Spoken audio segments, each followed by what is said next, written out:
Hi everyone, in this new section about exporting and rendering, we're going to start with the quick export. In my opinion, the best new feature in Premiere Pro for a long time. It's just this little button up here. To make it work, make sure you've got a sequence selected down here in your timeline. Click on this button. You can pick the place it's going to go, okay, and the name. Let's do that. I'm sticking mine on my desktop. It's using my sequence name. And then use one of the presets. I'm going to use the first one and hit export. And what you'll see when you get close to the end here, watch out for the little pop-up down here. Successful, hooray.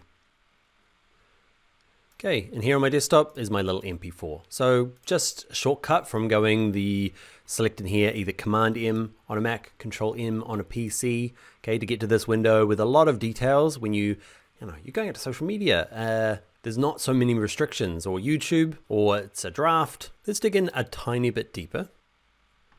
So let's have a look again. Let's click on the sequence. Let's go to this quick export. Name and location, we don't need to talk about. Presets here. There's only a few of them, just so you know.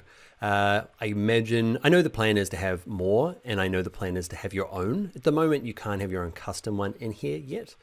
Okay, but that'll come soon. It might be already there. Check yours. It's probably there already. My one here, the big differences here are match source and these high quality ones. So these are just good generic, like this one here, 4K. If I click on it, it hovers above it. Look, hovers above it. If I hover above it, it tells me it's going to be an H.264, okay, and it is going to be that resolution, this frame rate. That's going to be the megabytes per second. A quick little aside here, I say megabytes per second all the time. Can't stop it. It's meant to be megabits, more of a transfer speed, not megabytes per second, which is more like a download or a size of a file. So whenever I say megabytes per second, and you'll hear go megabits, okay, per second. Anyway, let's carry on that long, and it's going to be about 150 megabytes. It's always way off though. Anyway, okay, if you want it to be HD, straight from here, you've got a 4K, you just want to send it out as an HD because it's going for draft, and you don't want to send somebody like a gigabyte sized file. Okay, just go to, just downsample it to HD for the moment, and you can see all the options in here. You can see it's only going to be 20 megabytes per second. The reason I can't use this in this case is because, watch, if I click on this one, can you see it's the ratio is 16 by 9? I need it the other way around, 9 by 16. Okay, so, this is horizontal. So I'm going to get this weird horizontal export, which is most of the videos we do. But if you're doing lots of social media, pick match source, and it's going to match the source of your sequence. And then use these adaptive rates here. Okay, we'll talk about adaptive bit rates when we get to it in this course. In the next couple of videos, they are awesome and new and great.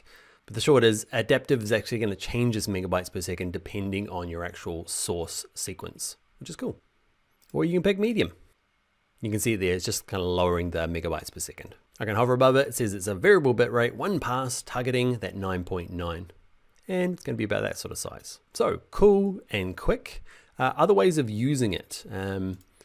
You can actually just do sections of your sequence. Say that you are, you're doing reviews and somebody needs to see just this first part, okay? You might have a really longer documentary and it's just like one section, or let's say it's the intro. I'm gonna set my out point.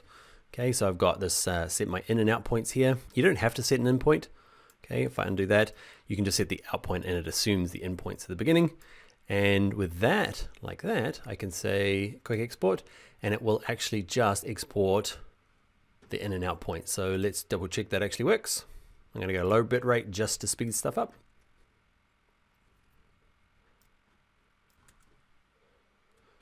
Let's have a look. There's my multi one. You can see there just my in and out point gets rendered out. Handy. You can actually you can export sequences and you don't have to be loaded. So I can have all these closed or some of them open. I can just go over here. And if I have that selected, let's say my F2, my female 2, okay, even though that one's open, female 1, okay, female 2 is selected over here and it will export that particular one. Can you see fitness vertical F2? Oh, quick export. You're so quick. And it gives you all the stuff that you need instead of fishing around with people. There's going to be lots of different levels watching this course, but like this is always daunting. Even for me, I'm like, I've been in here a million times and you're like, oh, wow, why is there so much detail? Okay, whereas quick export is just what you need, nothing else. All right, that is it. That is the quick export in Premiere Pro. Next video, please.